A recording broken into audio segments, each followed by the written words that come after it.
오늘 우리에게 주시는 하나님의 말씀 에베소서 2장 13절부터 19절까지 말씀입니다. 에베소서 2장 13절부터 19절까지 말씀, 저와 함께 한 절씩 교독하시겠습니다. 이제는 전에 멀리 있던 너희가 그리스도 예수 안에서 그리스도의 피로 가까워졌느니라. 그는 우리의 화평이신지라 둘로 하나를 만드사 원수된 것 곧 중간에 막힌 담을 자기 육체로 하시고 법조문으로 된 계명의 율법을 폐하셨으니 이는 이 둘로 자기 안에서 한 세 사람을 지어 화평하게 하시고 또 십자가로 이 둘을 한 몸으로 하나님과 화목하게 하려 하심이라.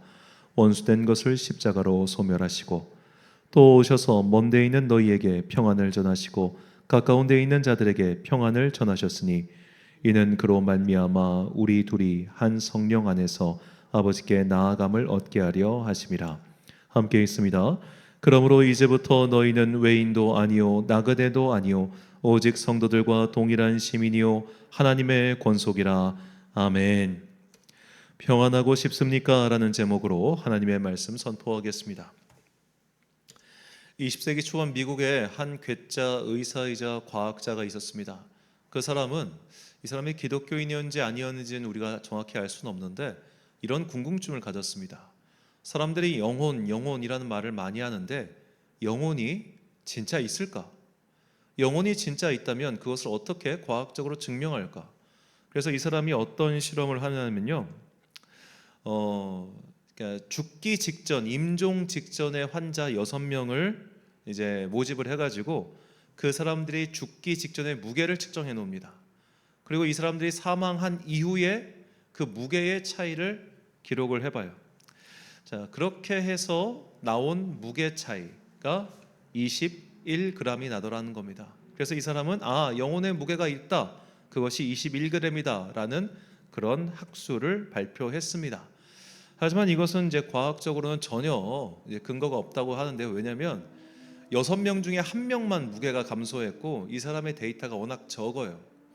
예를 들어 100명이 죽었는데 100명이 다 21g이 감소하면 그 말이 맞는 말이지만 그렇지 않기 때문에 과학적 증거가 없다, 근거가 미약하다 해서 과학계에서는 받아들이지 않는 주장이지만 이 발표가 1910년에 나왔었는데 그 이후로 많은 사람들이 영혼의 무게는 21g이다 라고 하는 이상한 통설이 생겼다고 합니다. 그래서 우리나라 어떤 기업도 21g이라고 하는 이름의 기업이 있죠. 이런 것들이 다 그런 통설에 의한 겁니다. 자, 이렇게 이런 이야기가 나올 만큼 사람들은 영혼의 존재에 대해서 궁금해합니다. 우리 또한 마찬가지입니다. 영혼이란 도대체 무엇일까요? 우리가 성경을 보면 영혼이란 단어는 정말 많이 나오지만 영혼이 구체적으로 무엇인가에 대해서는 명확한 정의를 내리기가 어렵습니다. 왜냐하면 성경은 정의를 내리지 않고 여러 가지 이야기를 통해서만 우리에게 알려주고 있을 뿐이죠. 그러다 보니 우리는 영혼에 대해서 막연하게 이런 생각을 합니다. 우리의 마음이 곧 영혼이지 않을까라고 하는 그런 생각이죠.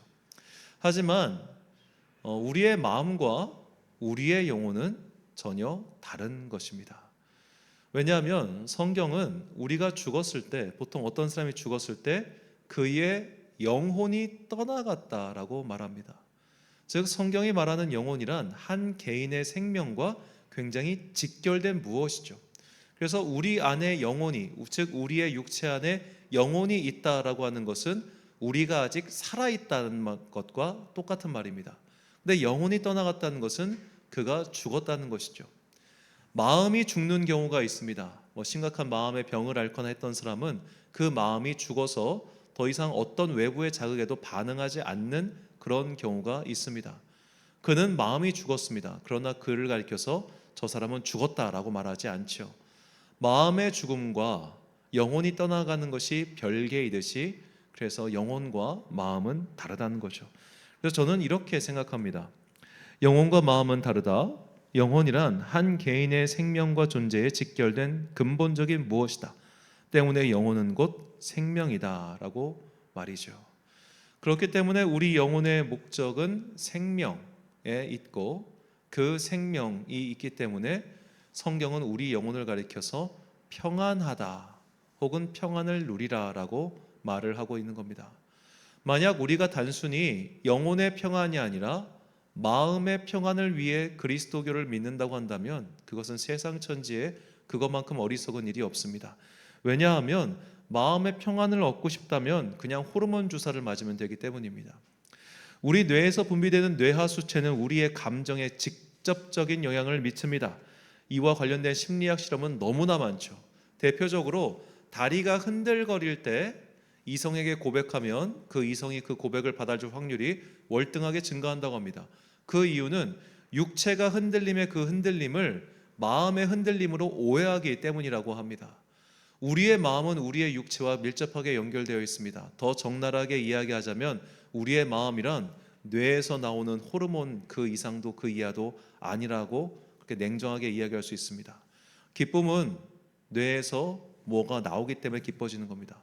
하다못해 도파민 주사를 맞으면, 그런 주사가 있을지는 모르겠지만 도파민이 과하게 분비되면 행복감을 느끼고, 코르티졸이었던가요?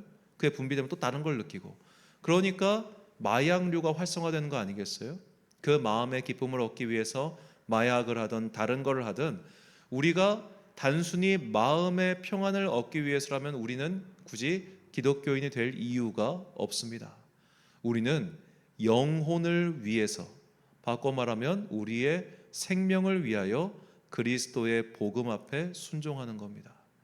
이 생명이 어디로 가느냐, 이 생명의 끝이 어디에 있느냐, 이것이 중요한 것이죠. 예수 그리스도를 믿는 사람, 그로 주님의 보혈로 구원받은 사람은 그 생명의 끝, 즉 영혼이 떠나가고 나서 그 영혼이 가는 종착역이 바뀐 사람들입니다. 그 영혼의 종착역이 심판과 죽음이 아니라 하나님의 나라, 곧 천국이며 영원한 생명 있는 그곳으로 가는 사람들, 그 사람들이 바로 그리스도인들이죠. 그래서 우리는 그 끝이 결정되어 있기 때문에 평안할 수 있는 겁니다. 주님께서 말씀하십니다. 요한복음 14장 27절, 평안을 너희에게 끼치노니 곧 나의 평안을 너희에게 주노라. 내가 너희에게 주는 것은 세상이 주는 것과 같지 아니하니라. 너희는 마음에 근심하지도 말고 두려워하지도 말라. 아멘. 자, 주님께서 주시는 평안은 영혼의 평안입니다. 그런데 주님께서는 마음에 근심하지 말라는 말씀을 하십니다. 이것에 대해서는 좀 이따 말씀을 드리겠습니다. 자, 먼저 주님께서 말씀하신 이 평안이라고 하는 단어의 뜻은 히브리어로는 샬롬이고 헬라어로는 에이레네입니다. 자, 샬롬이라고 하는 단어의 뜻은 채무 관계가 정상된 상태라고 말씀드렸습니다. 더 이상 나에게 빚이 없는 겁니다. 더 이상 내가 마음의 부담이 사라진 상태, 그것이 곧 샬롬입니다. 하나님께서 우리에게 평안을 주셨습니다. 그 말인즉슨 우리는 하나님께 무언가 빚진 자들이었다는 겁니다. 우리가 주님의 사랑과 은혜에 빚진 자들이죠. 자, 하나님께서 인류를 창조하셨는데 그 인류가 죄를 범했습니다. 그래서 영혼의 상태가 변질된 겁니다. 어떻게 변질됐냐? 원래 영혼은 그 종착역이 생명이었습니다. 그런데 죄로 인해 변질된 영혼의 종착역이 사망으로 바뀐 겁니다. 주님께서는 그 영혼이, 그 생명이 사망으로 가는 것을 두고 볼 수 없으셨습니다. 그래서 끊임없이 하나님의 사람들과 선지자들과 그리고 마침내 주님의 아들 예수 그리스도를 보내시어 이 사람들의 영혼의 끝이 더 이상 죽음이 아니라 생명으로 갈 수 있게끔 그렇게 은혜와 사랑을 베풀어 주셨습니다. 그렇기 때문에 채무 관계가 정산된 샬롬이 성립된 겁니다. 이게 우리가 노력해가지고 채무를 정산한 게 아니라 주님께서 그 채무를 탕감해 주신 거예요. 그래서 샬롬은 곧 은혜인 겁니다. 값없이 주셨기 때문에 은혜이며 그 상태가 채무가 정산되었기 때문에 샬롬인 겁니다. 그래서 은혜와 평안은 한 세트로 연결된 일종의 결과물이라고 볼 수 있겠죠. 주님께서 우리에게 영혼의 평안을 베푸셔서 우리가 그 생명의 종착역으로 가게 되었습니다. 영혼의 형질이 변화된 것이죠. 그렇기 때문에 일단 영혼의 평안과 마음의 평안이 같지 않다는 것을 우리가 먼저 분명히 기억해야 됩니다.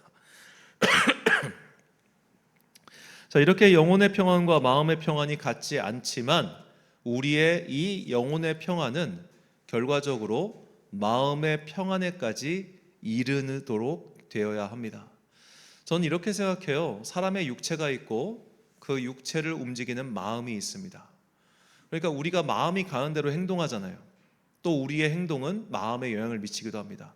내 마음이 그걸 좋아하면 피곤한 걸 있습니다. 그런데 내 마음이 그걸 싫어하면 육체도 금방 피곤해집니다. 우리가 때로는 그 육체의 한계를 이겨내서 마음의 힘으로 무언가를 행할 때가 있죠. 극도의 집중력으로 무언가를 이루는 사람이 있고, 극한의 상황에서 마음의 힘으로 그것을 견뎌내는 사람이 있습니다. 반대로 마음이 의지를 잃어버리면 육체도 시들시들해지는 경우가 있지요. 자, 이처럼 마음과 육체는 서로 연결되어 있는데, 그렇다면 여기서 영혼은 어떤 기능을 하냐 이 말이에요. 우리의 영혼이 이제 생명으로 가게 되었습니다. 우리의 영혼의 끝이 결정되었습니다. 그러면 우리의 마음은 그 영혼의 상태를 바라봐야 된다는 거예요. 우리의 마음이 내 영혼을 바라보는 겁니다. 그것이 바로 기도예요. 내 영혼이 더 이상 죄의 상태에 변질되어 죽음으로 향하지 않고 하나님께서 약속하신 천국으로, 그 영생으로 가게 되었구나. 기쁘다. 감사하다. 이것을 내 마음이 깨닫고 내 마음의 상태가 평안으로 옮겨지는 것. 그리하여 내 육체 또한 내 삶이 평안의 삶을 보여주는 것. 이것이 그리스도인의 성화라고 부르는 겁니다. 그러니까 모든 그리스도인들, 내가 예수를 구주로 영접한 그리스도인들의 영혼의 상태는 이미 변했어요. 그런데 아직 그 변화된 영혼의 상태를 깨닫지 못했기 때문에 그리스도인들도 짜증을 내는 거예요. 그리스도인들도 분노를 하는 거예요. 그리스도인들도 삶이 곤고하고 힘들고 하면은 막 짜증내고 분노하고 하는 거예요. 아직 영혼의 평안이 마음의 평안에 이르지 못했기 때문이다. 달리 말하면 아직 성화에 이르지 못했기 때문에 우리가 비록 영혼의 상태는 변화되었지만 삶의 모습이 아직까지 변화되지 못한 것이죠. 그래서 주님께서는 이렇게 말씀하십니다. 로마서 5장 1절 말씀. 그러므로 우리가 믿음으로 의롭다 하심을 받았으니 우리 주 예수 그리스도로 말미암아 하나님과 화평을 누리자. 아멘. 믿음으로 의롭다 하심을 받았다. 주님께서 우리의 영혼을 바꿔주셨습니다. 그 형질을 변화시켜 주신 겁니다. 그렇게 변화를 시켜 주셨으니 이제는 평안을 갖고 하나님과의 그 관계에서 평안을 가지고 내 마음 또한, 내 삶 또한 평안이 확산되도록 살아가야 된다는 것이죠. 자, 오늘 본문은 굉장히 이제 신학적으로는 구원의 교리에서는 중요한데, 예수 그리스도의 십자가가 어떻게 우리의 영혼을 변화시켰는지를 다음과 같이 설명하고 있습니다.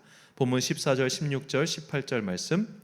그는 우리의 화평이신지라 둘로 하나를 만드사 원수된 것 곧 중간에 막힌 담을 자기 육체로 하시고 또 십자가로 이 둘을 한 몸으로 하나님과 화목하게 하려 하심이라. 원수된 것을 십자가로 소멸하시고 이는 그로 말미암아 우리 둘이 한 성령 안에서 아버지께 나아감을 얻게 하려 하심이라. 아멘. 자, 예수님께서 하나님과 우리 사이에 화평이 되셨습니다. 평화를 이루셨습니다. 주님의 희생제사로 우리의 모든 채무가 탕감되었습니다. 그래서 우리는 주님과 하나님과의 이 다리가 놓여졌고, 그 놓인 다리를 통해서 그분과 이제 교제할 수 있는 자격을 획득한 거예요. 즉 원래는 우리의 영혼의 상태가 천국에 들어갈 수 있는 자격이 없었어요. 천국 못 가요. 그런데 주님의 은혜로 천국 들어갈 수 있는 티켓을 받은 겁니다. 형질이 변화됐어요. 이제는 가면 돼요. 들어갈 수 있게 되었어요. 그것을 깨닫고 그 평안, 내가 마지막이 결정됐으니까 평안한 거 아니에요. 이것을 비유로 하자면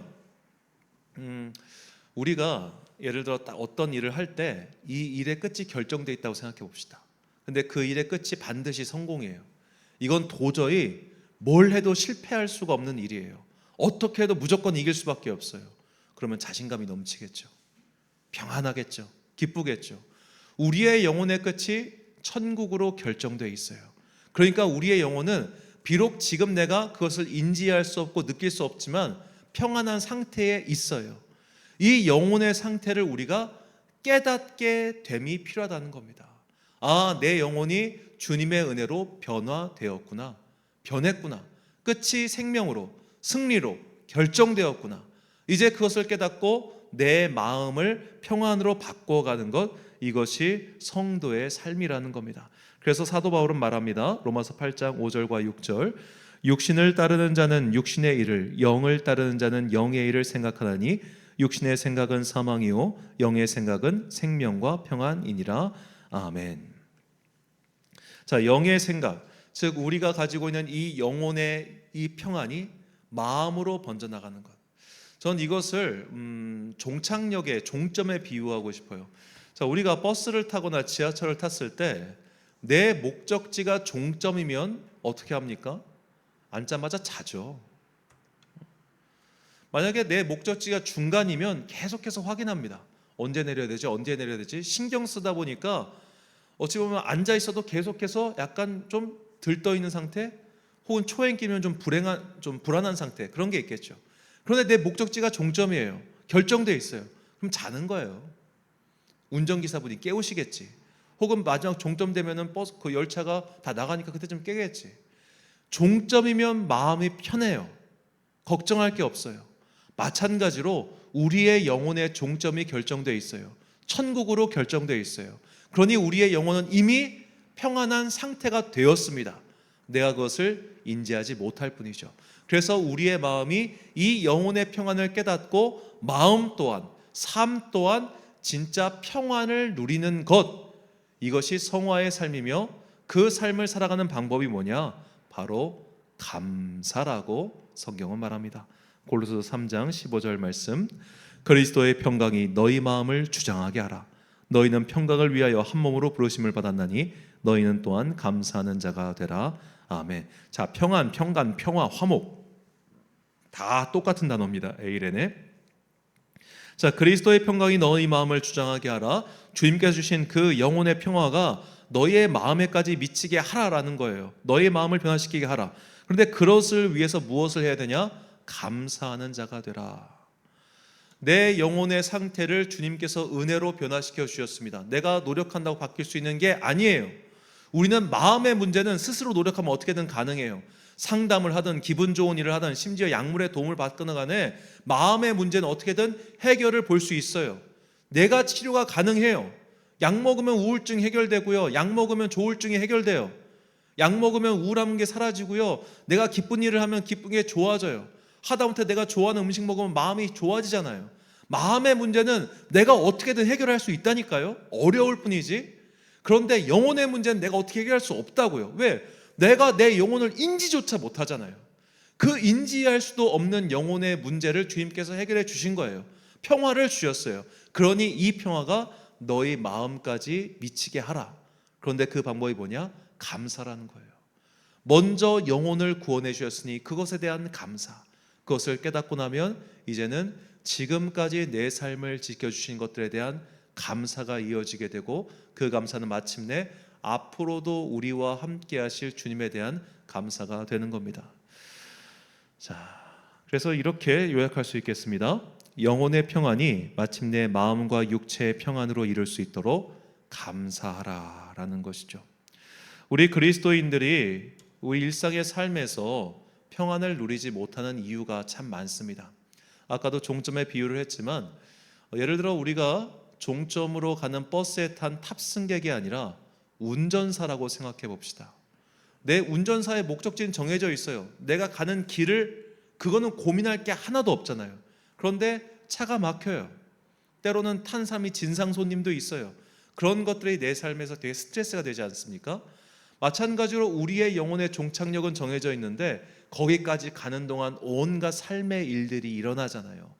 고난도 있고 환난도 있고 생각하지 못한 일들이 계속해서 벌어져요. 그런 여러 가지 인생의 변수 속에서 우리는 분노하고 짜증나고 화나고 실망하고 낙심하고 그런 일들이 너무너무 빈번하게 일어납니다. 그래서 영혼의 평안을 얻은 그리스도인이라 할지라도 마음의 평안과 삶에서 드러나는 평안의 삶을 이루지 못한 이유가 여기에 있는 거예요. 종착역은 정해져 있지만 아직 거기에 이르지 못했기 때문에 우리 마음이 계속해서 붕 떠 있고 삶도 곤고한 겁니다.